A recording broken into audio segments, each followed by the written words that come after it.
This design will be the mermaid, and the mermaid is one of my most popular designs. And I know it's not quite a mermaid tail, and it's not quite what you would suspect Ariel to look like, Ariel the mermaid.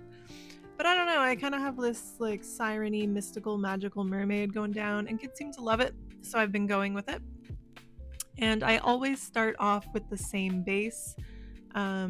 It's gonna be like this pastel rainbow cake that I made.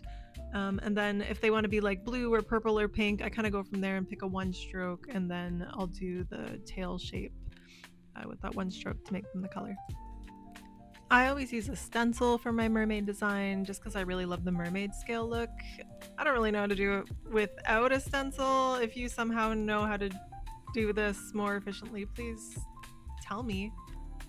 And also, I'm kind of excited to see other mermaid designs that aren't mine. But I start with a stencil and I take my sponge and I load it up, and then I do this triangle shape in the middle of the forehead, and I always point it at that focal point that's right between the eyes, and I build my design around that.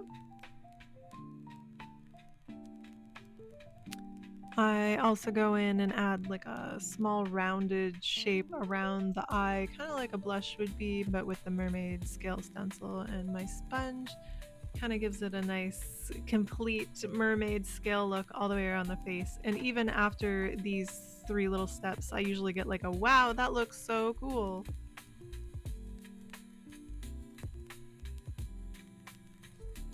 For the next step, I always go in with my 3/4 brush. I'm using the Hokey Pokey 3/4 brush here because GTX doesn't have a 3/4 flat brush yet. I'm also using this purple bluey split cake that I made. Really pretty. It has purple haze, a mint julep, and the cactus mojito. And you can't really see it, but there is a strip of pearl beside the purple. So I'm going to use this color to do the tail kind of thing in the middle of the face.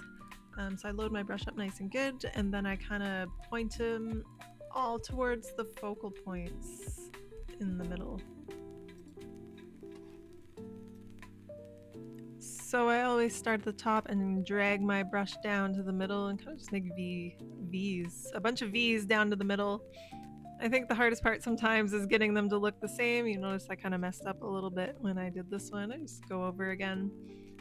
This design, I always outline it and add lots of teardrops, so I'm not super worried if it's not perfect because I kind of make it look cleaner when it's done.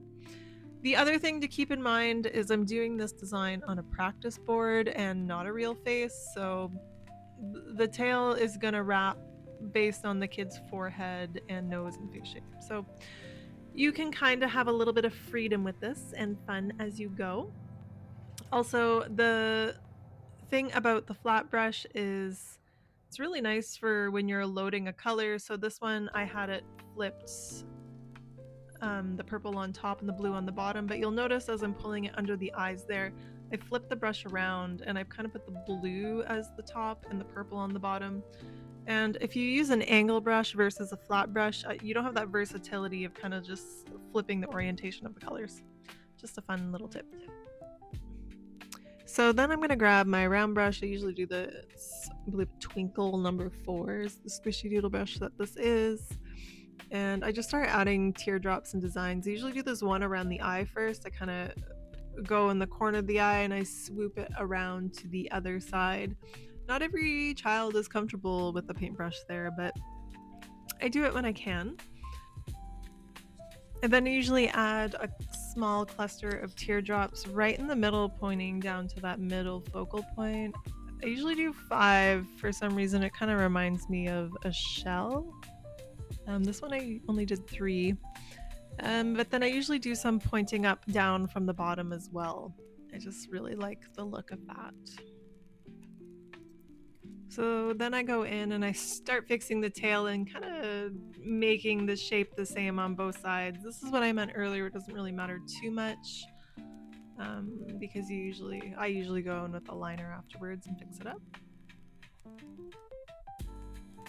I always come and add some teardrops pointing up towards that eye focal point in the corner. I like the way this looks on a lot of my designs. You might notice it's kind of a theme if you follow my work.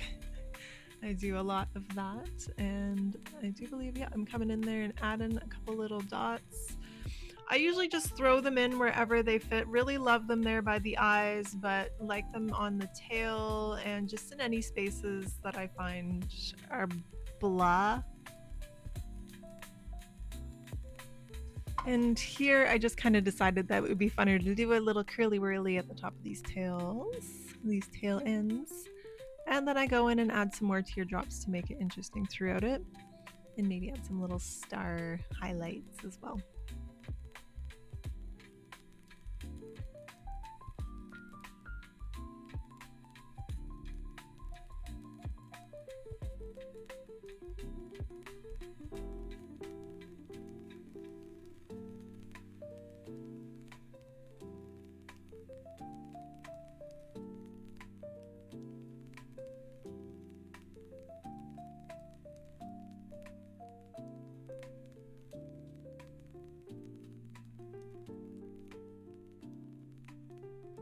And that's my mermaid. Hopefully you can take some ideas from this and use them as inspiration for your very own mermaid designs. And I can't wait to see what you come up with.